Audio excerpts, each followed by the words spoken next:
I'm joined by our current chairman, or chairperson, Yvonne Makolo, who's taken over as chair of the IATA Board of Governors effective the conclusion of the AGM. Our past chairman, Mr. Mehmet Nane, also the chair of Pegasus Airlines, which has gracefully hosted us for these last couple of days, as well as Willie Walsh, the Director General of IATA, and my boss. So good afternoon, everyone. No opening statements. We've had a lot of talking over the last couple of days. We'd like to take your questions.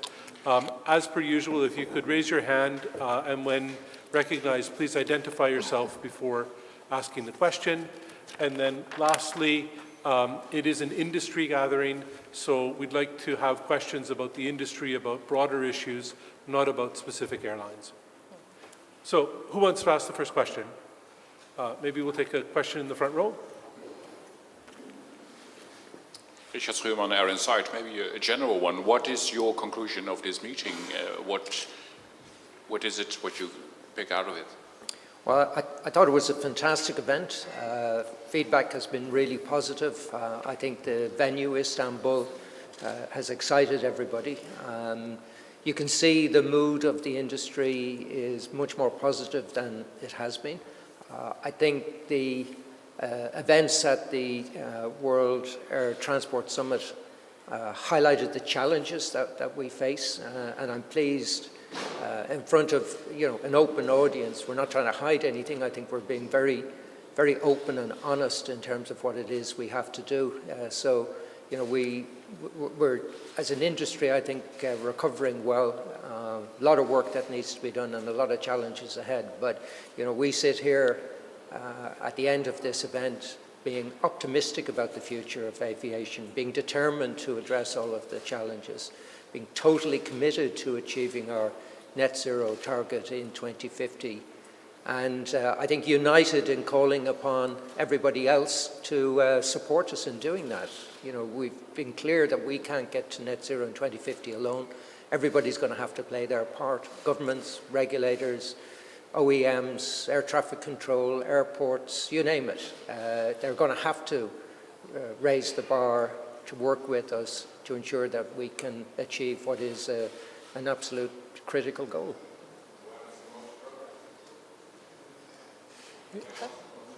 Sorry, I can't hear you. Where was the most progress?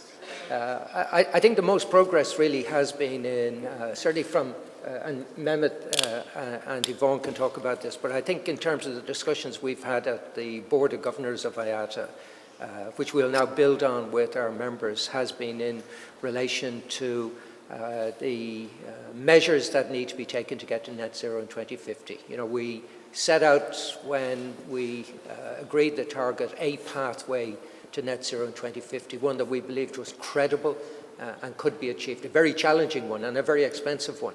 But I think there's now a greater understanding and appreciation of what we need to do, and recognition that this is going to be extremely tough.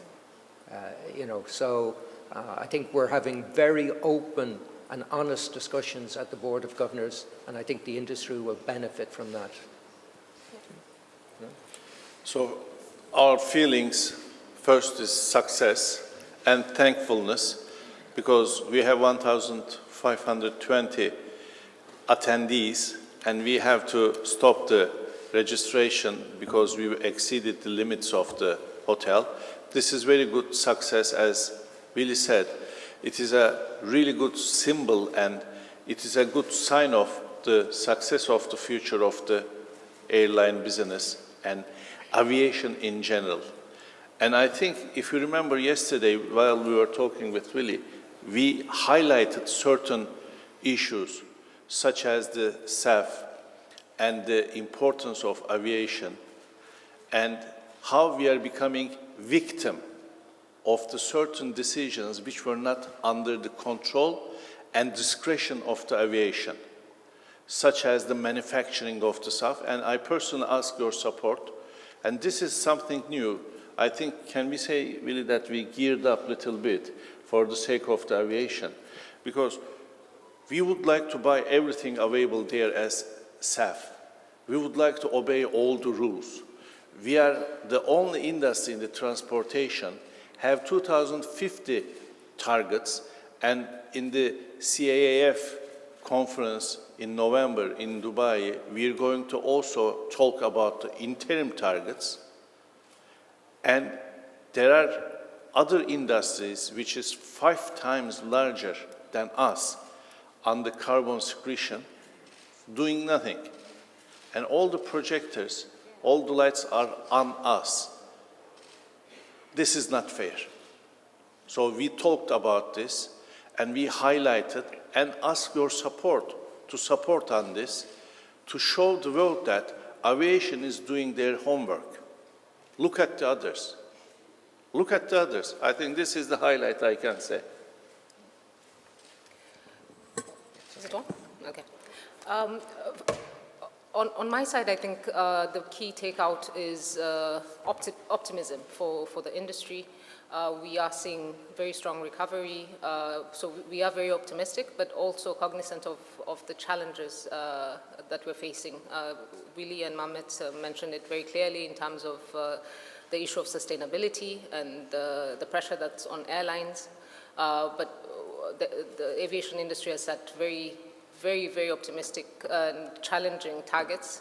We are all determined to do as much as possible to achieve those targets. But as Willie mentioned, it's not only for the airlines to take on, it's the whole ecosystem that needs to work together for us to meet those targets.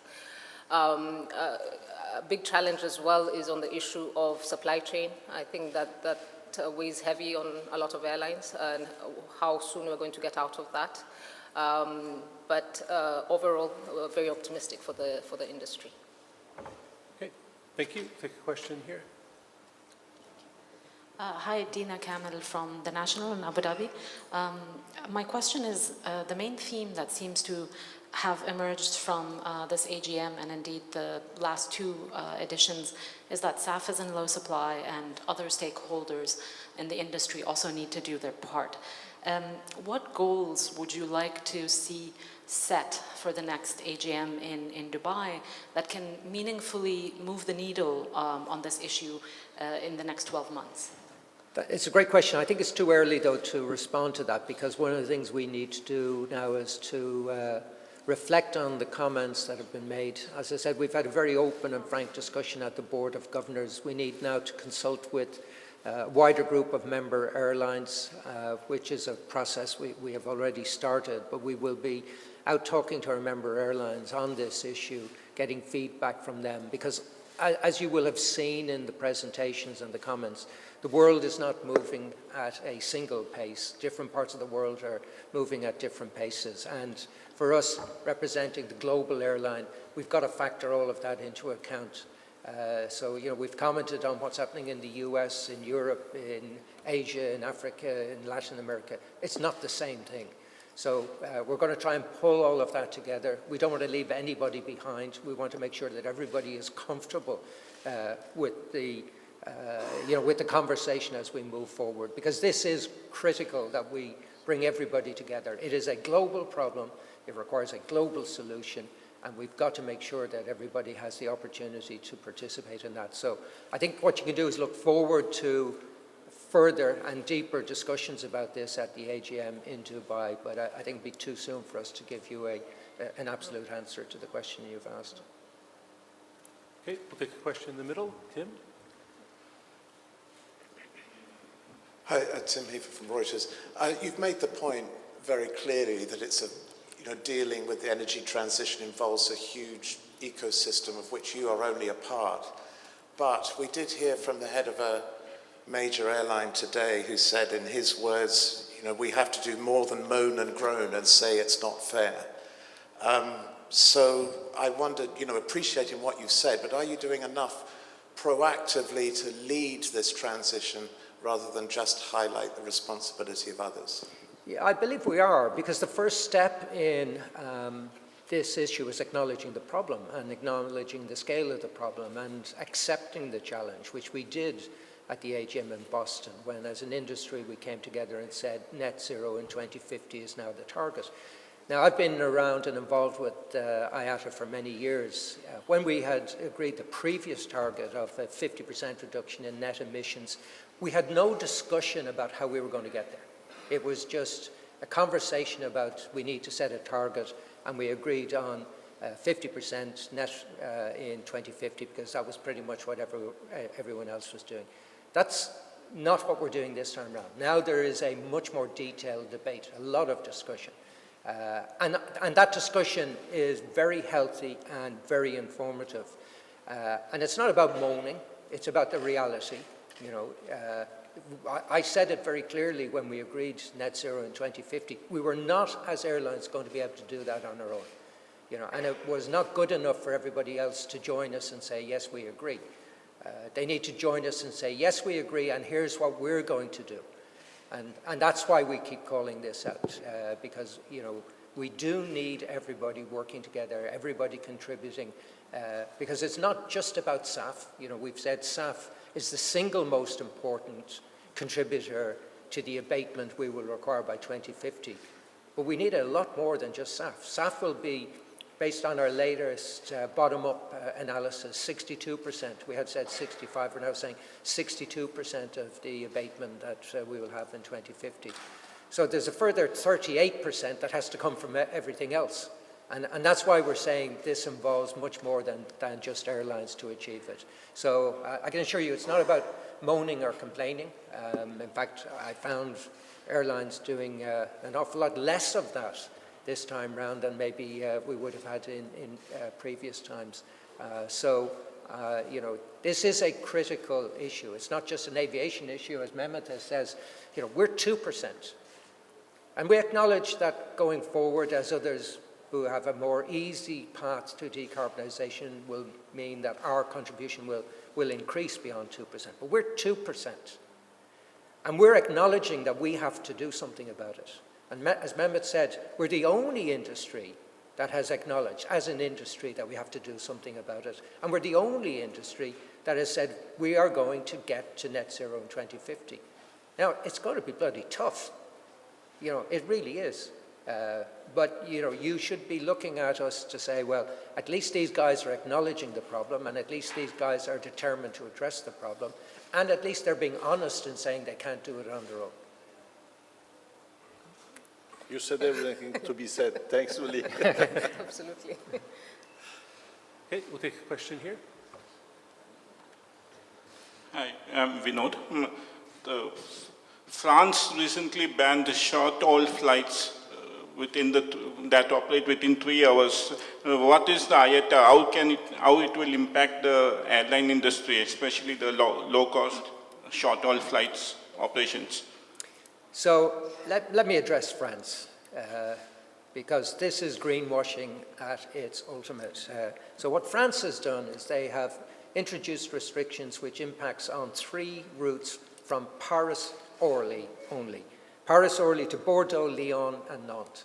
You can still fly from Paris-Charles de Gaulle to Bordeaux, Lyon, and Nantes. So France has not banned short-haul flying. It appears that they're doing something. And what they're saying is there's a train alternative, therefore take the train.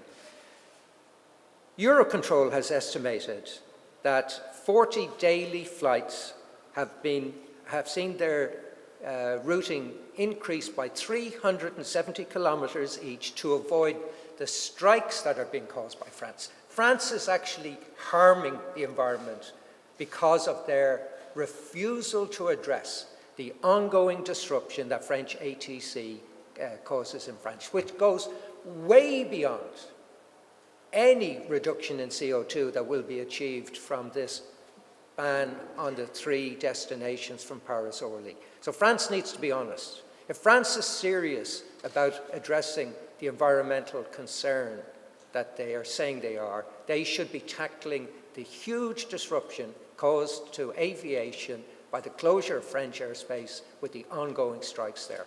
As an industry, we're calling for France to facilitate overflights of the country so that the rest of Europe is not disrupted by the strikes. That would make a huge difference to the environmental footprint.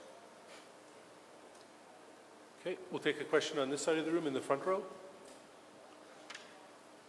Yeah, the mic is coming on your left. Hello, Andrea Schulz, FVW.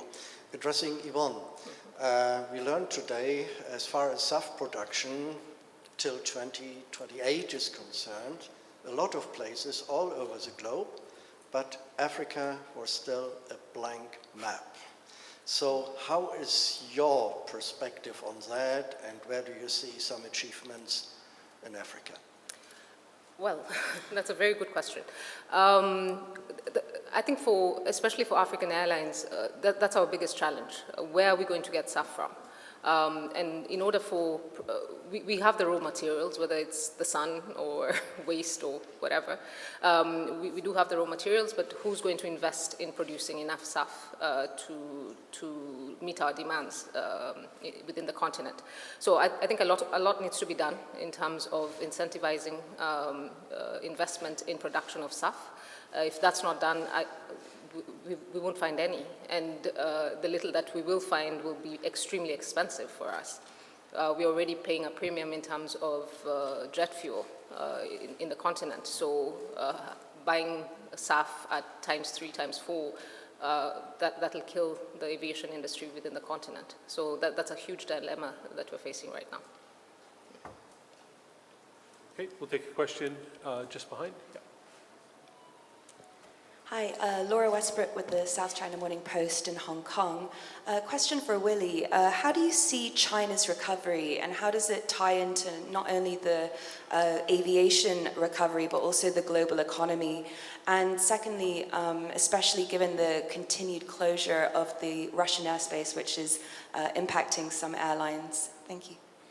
Yeah, so the positive news is the Chinese domestic market has recovered beyond where it was in 2019. I think from memory in April it was at 106% of 2019 figures. The domestic market in China accounted for almost 10% of all commercial aviation in 2019. In April it was about 11%. So you can see the domestic market is doing extremely well. The international market is still in a recovery phase, as is the whole Asia-Pacific region, but it is recovering, and we expect that recovery to continue. I think the single biggest factor that will play into China will be the closure of Russian airspace, as you say, because many airlines that would serve China cannot fly through Russian airspace, and therefore I think you'll see a great reluctance to add capacity from American and European carriers because of the extended distances that they're going to have to fly to serve China. So that is going to be a factor in terms of the pace of recovery for the international market in China. We have said, however, that from an IATA point of view, we did not expect China to open in January. In fact, our original forecast for this year assumed that China would open around now in the second half of this year. So it continues to be a positive for the industry overall. I think there are opportunities there. There are some questions about the overall Chinese economy, whether it's as strong as people may have expected. But what I can say from an airline industry point of view globally, China continues to be a positive for us in 2023, and I think that will continue into next year, into 2024. In relation to Russian airspace, we would like to see Russian airspace open to everybody. We would like to see the war in Ukraine end. We would like peace to return to the region. And I think we will only see Russian airspace reopen for everybody when peace is in that region and when the war in Ukraine finishes. Okay, we'll take a question maybe just behind. Side. Oops, sorry. Thank you. A question, Mr. Walsh, on Tanguy Guiméneur with AFP, sorry. A question about single pilot operation. Do you see it happening anytime in the future? And is it a credible way with AI to fly a plane, 10, 20 years from now? Well, I suppose the first thing we should say, we do have single pilot operations, but I think will we see single pilot operations on twin engine, short haul, medium haul jets and long haul? Personally, I don't. And the reason I say that is, the aircraft that are in service today and the aircraft that are being delivered today will continue to be in service for 20, 25 years. We don't see a single pilot aircraft being developed at this point. So personally, no, I don't. I don't expect to see it, to be honest, I don't expect to see it in my lifetime. So, And you're as a pilot, yeah. you know that he's the pilot? Yeah? I don't know if you do know this, but Mehmet knows this, but there's a very close connection between myself personally, but also my former employer. So Pegasus Airlines was actually started by Aer Lingus back in, the work started in 1989, and by a strange coincidence and not by design, I ended up being the pilot on the very first commercial flight for Pegasus Airlines back in April 1990. So strangely enough, I have a Turkish pilot validation that was issued to me on the back of certificate number 624, I think it was, but it's now out of date. I operated as the pilot on the very first commercial flight for Pegasus, and so Mehmet and I have a very close connection as a result of that. All right, we'll take a question in the center. Hi, Joanna Pluchinska from Reuters. Going back to the sustainability debate, there are more and more accusations of greenwashing against the aviation industry. What can IATA do, and individual airlines, what can they do to be more transparent about the efforts that they're making to improve their sustainability record? A lot of NGOs say that there are just a lot of targets and not a lot of substance in the debate. No, I think there is a lot of debate, and I hope you would recognize, for example, we had discussions in the presentations today on non-CO2 impact, because, and it's important to reflect that these debates do happen. So any of you who have attended IATA AGMs over the year will know that we debate it on a regular basis. We're not shying away from this. We're not afraid to discuss our performance. In fact, we're very proud about what it is we've achieved. We are a contributor to climate change because we contribute CO2. 2% of man-made CO2 comes from our industry. We're not shying away from that. It's 2%. And as I said, we acknowledge that that 2% will probably increase as other industries decarbonize. Our industry is difficult to decarbonize. So I think we're being extremely honest with people. In relation to some recent events where certain ads being run by airlines have been challenged, I think it's important that everybody understands the need to be accurate and honest with consumers. And it's not just airlines ads who have been challenged. Many other industry ads have been challenged. But like everything, as Mehmet says, when it's to do with the airline industry, it tends to get a lot more coverage than other industries. So I'm aware of maybe 3, 4, 5 airlines who have had some challenges in relation to this. At IATA, we're encouraging our airlines to be honest, because I believe we need to be, but importantly, to be proud about what it is we're doing and to recognize that this is a challenge that we are facing up to and a challenge that we are determined to address. So we're happy to engage with anybody, debate with anybody. As I said, you witnessed the discussions that were taking place. I'm not sure there are, many people are aware that we're openly talking about the impact of non-CO2. And as I've said in every aspect of this debate, it's the facts that are important. They're absolutely critical. This suggestion that banning short-haul flying in Europe is somehow going to be the solution is complete and utter nonsense. Eurocontrol, you've heard me say this before, did a detailed analysis of all flying in Europe, and it's available on their website. If you stopped all flying in Europe of less than 500 kilometers, you would reduce CO2 from the industry by 3.8%. If you introduce the single European sky, which politicians could do tomorrow if they had the will to do so, not a single penny of investment is required from airlines. We've already spent the money. You could reduce CO2 by 10 to 12%. 3 times the CO2 reduction of stopping short-haul flying. And this is where people need to be honest. I think the industry is being honest. I think it's time for politicians to be honest and face up to what it is they need to do to make a difference in relation to this? I think we have to be, as journalists, customers, people living in this universe, inquisitive. We have to ask. We have to ask. For example, there's going to be the Pegasus's press conference at 2 o'clock today here. Ask her what she's doing as an airline. Imprecise. If we do not ask, if we do not question, we can't learn the real facts. We have one globe, and everybody in this globe is living here. And our main duty for our descendants and successors that are going to take the world from us, at least give the world at par. And to be honest, to confess, the 50s and 60s born ones, we reduced something what we have received from our descendants and give it to our predecessors. You have to question us, not as an industry, but as a human being living in this world. Why you have done this, and what are you going to do? Willie said right. If you cut 500-kilometer flights in Europe, 3.5%. If you bring SES, 12 to 13%. Question your governments, question your countries. Why aren't you undersigning this?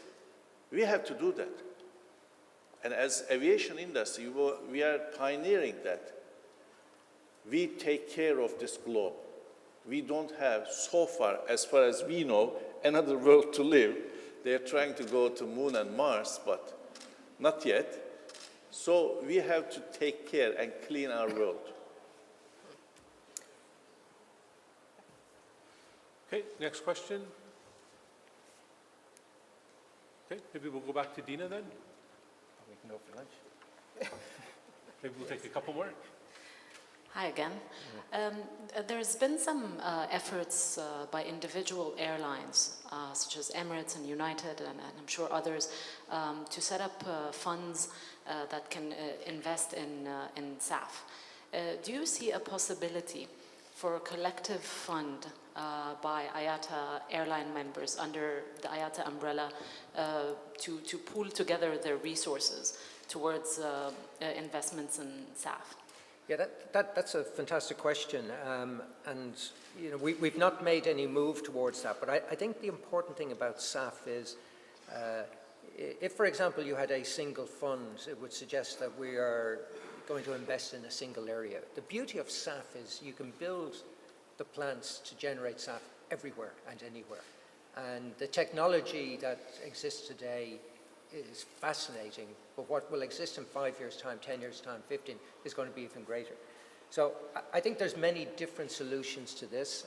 A lot of individual airlines are investing money in putting equity into some of these facilities to try and assist the financing of the building of facilities. And I think that will continue. I'm not sure that there's anything better that we can do collectively than we can do individually. So it is something we'd look at, but I think this is much more credible when it's the individual airlines, because what the individual airline brings when they're doing this is credibility to the scheme that then helps other investors, co-investors, to provide equity financing. And that's where I think the biggest hurdle is at the moment. So I'm not sure that if we did it at an IATA level, it would be better than that. It may actually dilute it. But it is something that we can look at. Okay. We'll take maybe two last questions, one here, and that'll be it.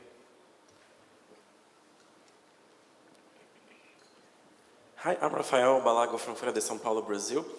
I want to ask you about how the airlines, especially Pegasus, can deal with the scenario of the dollar stronger than local currencies and the inflation in places such as Latin America and Turkey. Thank you. Thank you. If you ask that question at 2 o'clock to our CEO, she will be happy to answer it for you. So here we are talking about the general issues of the aviation, but not the respective companies' issues. So there will be the last press conference at 2 o'clock. please join our CEO, Ms. Güliz Öztürk, and she will answer all of your questions. Okay, then last question will be here. Andreas Speth, German aviation journalist. Yesterday, Yvonne was on stage in some of the forums which were talking about this important topic of more females in aviation, and she was mentioning how she, the first time, walked into this room and started her career in aviation, and there were only grey suits.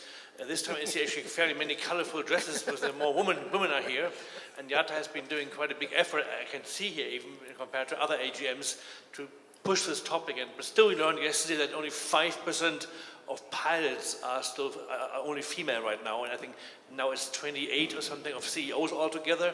But can you give us some, your personal impression, Yvonne, but also over all the panel, your assessment or your timeline? What are you doing further to enhance the involvement of women in aviation, also in executive, but also in the cockpits? Thank you. Wow, okay. I guess I take the woman question.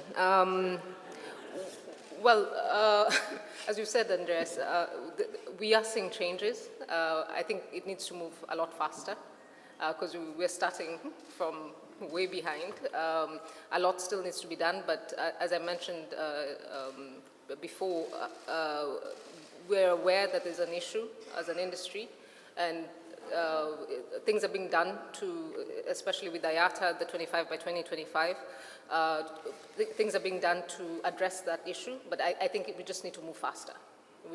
And it has to be a deliberate effort by individual airlines to address this problem. And it's not a woman problem, it's not for women to fix it, it's for all of us to fix it. Bringing in more pilots, it has to start right from when we go to the primary schools, high schools, because even what we're seeing now, the cadet pilots, even for our airline, very few young ladies are stepping up to become pilots. So we have to demystify this whole thing very early and get them when they're still young and groom them and train them to enter the industry. But it has to be a deliberate effort from an airline perspective. Yeah. Okay, and with that, we'll close this press conference. Thank you very much for participating in this AGM, and please stay on for the Pegasus one. Thank you.